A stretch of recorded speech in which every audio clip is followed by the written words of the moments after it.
All right, today we are going to be reacting to my NBA record predictions from the start of the season, and we're going to see how bad my predictions were. So, getting started here with the Eastern Conference, I had the Wizards at 17 and 65, finishing as a 15 seed, and they actually went 18 and 64 and were the 15 seed. So, it's pretty close there on the Washington Wizards, but that was a pretty easy one to predict.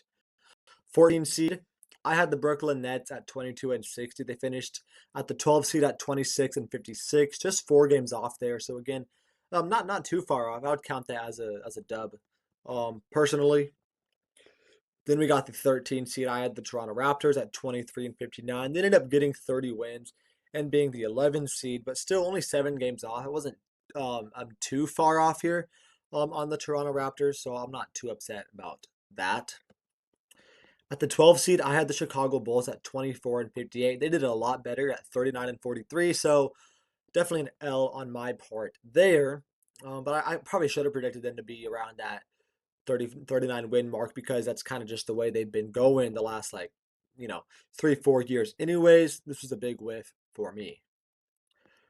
Number 11, I had the Charlotte Hornets getting up to 30 wins. They only finished with 19, but they had a lot of injury issues with LaMelo Ball, Brandon Miller, Mark Williams, just a good amount of games as well with that trade at least. So definitely some injuries led to them having a worse record than I predicted, but still not a great prediction. The 10 seed had the Detroit Pistons. Sorry. I had them only getting 32 wins. They finished with 44, so definitely an L in my part. I didn't think they were going to be like great this year. I thought a play-in was their ceiling, but they obviously outperformed my expectations. Number 9, I had the Atlanta Hawks winning only 33 games and being the 9th seed. They actually got to 40 wins, but we were only the 8th seed. So seeding wise, I wasn't too far off at all. Record wise, I underestimated them a little bit, but still not too bad.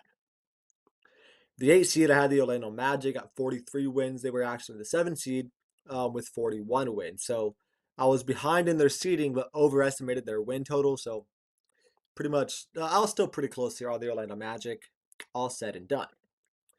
Number 7, I had the Miami Heat at 45 wins. They only got to 37 wins, so definitely under or overestimated them a little bit.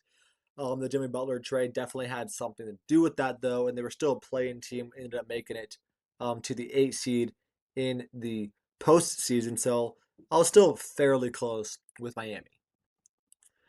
Number 6, I had the Indiana Pacers at 46 wins. They actually ended up being the 4 seed with 50 wins, so a couple of games off, but still not too bad.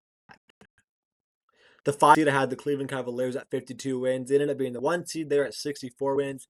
Definitely underestimated them quite a bit. I didn't think they're going to be really that improved from a year ago. I thought they're going to be right around the same realm because they had practically the same roster, but they definitely did improve quite a bit.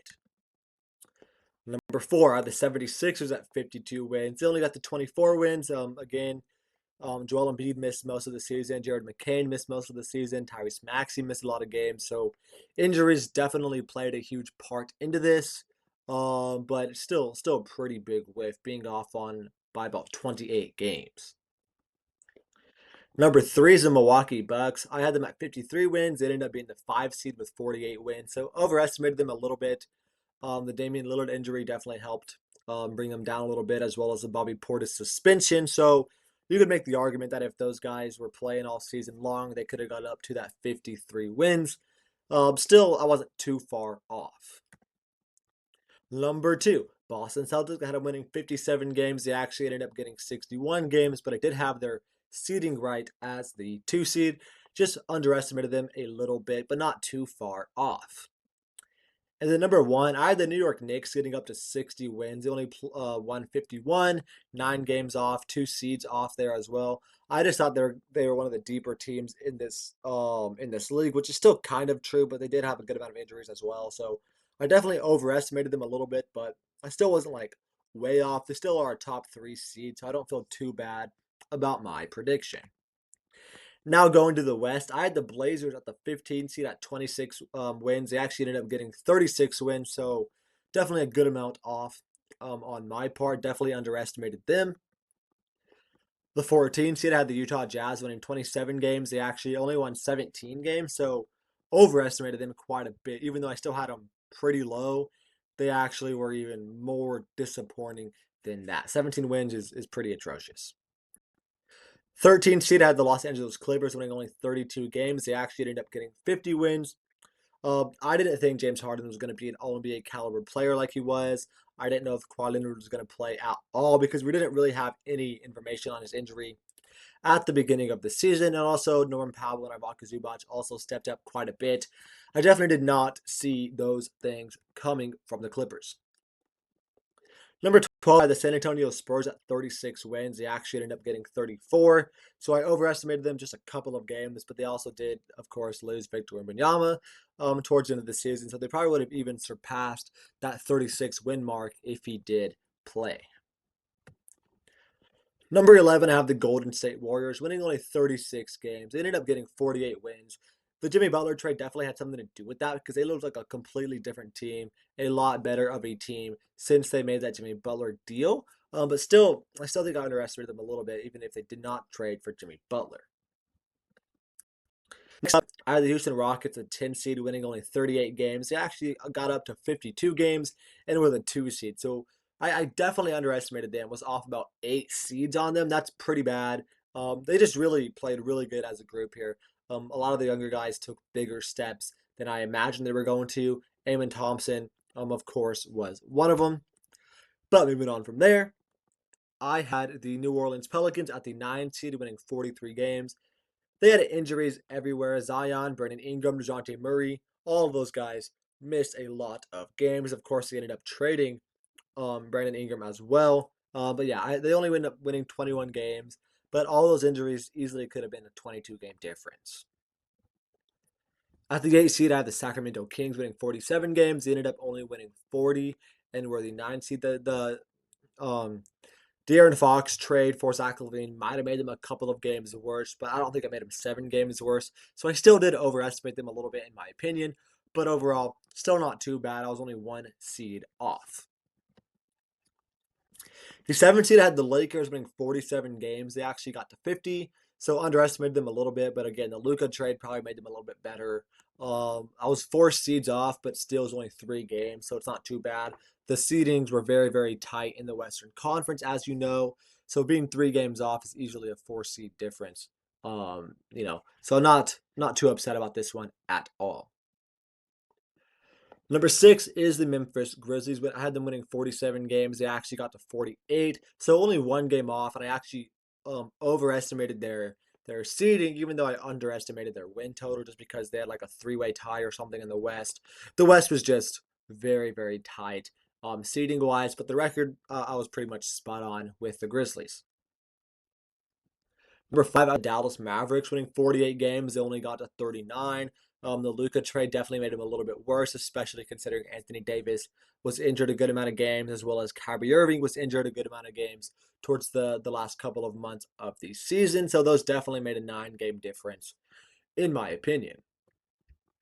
Number 4, I had the Phoenix Suns winning 48 games. They actually only got 36. And I had them 7 seeds higher than they finished. So easily the team I overestimated the most.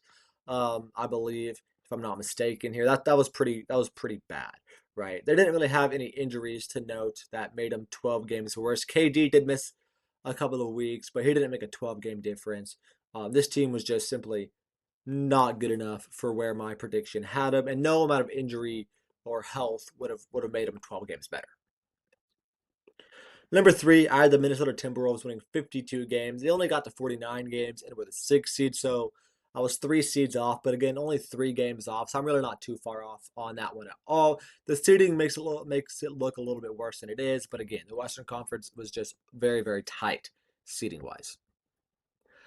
Number 2, I had the Denver Nuggets winning 54 games. They only got to 50. I overestimated them a little bit, only by 4 games. Again, not too far off at all. They did have some minor injuries with Jamal Murray missing a decent amount of games in there. Might have overestimated a little bit about their depth with Dario Saric. I thought he was going to be a decent backup big man. He was not. So that could have been a couple of games difference as well. Moving on from there, I, of course, had the Oklahoma City Thunder at the 1 seed with 61 wins. They ended up getting to 68 wins, so definitely underestimated them a little bit, even though I had them at the number 1 seed and winning 60-plus games. They were just unreal this year, so it makes sense that I did underestimate them because I didn't think we were going to have one of the best teams of all time, at least in the regular season. And that's definitely what we got here with the Oklahoma City Thunder this year. Now looking onto my playoffs that I had the Thunder at the 1 seed, Nuggets at the 2 seed, T-Wolves at the 3 seed, Suns at the 4 seed, Mavs at the 5 seed, Grizzlies at the 6 seed, Lakers at the 7 seed, Kings at the 8 seed, Pelicans at the 9 seed, and the Rockets at the 10 seed. So I was off on a lot of the seedings in the Western Conference, but I did have 9 of the 10 teams correct. The only one I got wrong was having the Phoenix Suns over the Los Angeles Clippers. Other than that, I did have the Pelicans in there as well. Over probably the Sacramento Kings. It looks like. Wait, who did I have? Trying to figure out who I had the Pelicans there. Um, Over. Let's see here. I had the Suns over the Clippers, and I had the Pelicans over the Golden State Warriors, actually. But I had 8 of the 10 teams correct, so that was pretty close, not too far off. But again, a lot of my seedings were very, very much off in the Western Conference.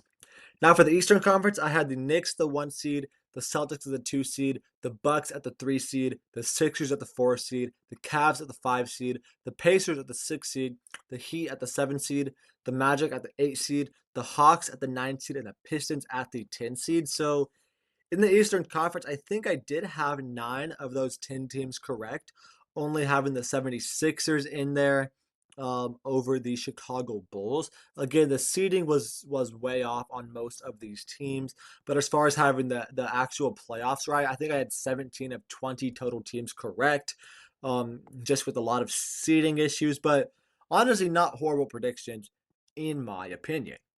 Now, that is going to be it for this video. Thank you for watching. Make sure to check back. I will have some updates on some NBA playoff games here for round 1 and continuing going forward throughout the rest of this postseason. So thank you for watching and goodbye.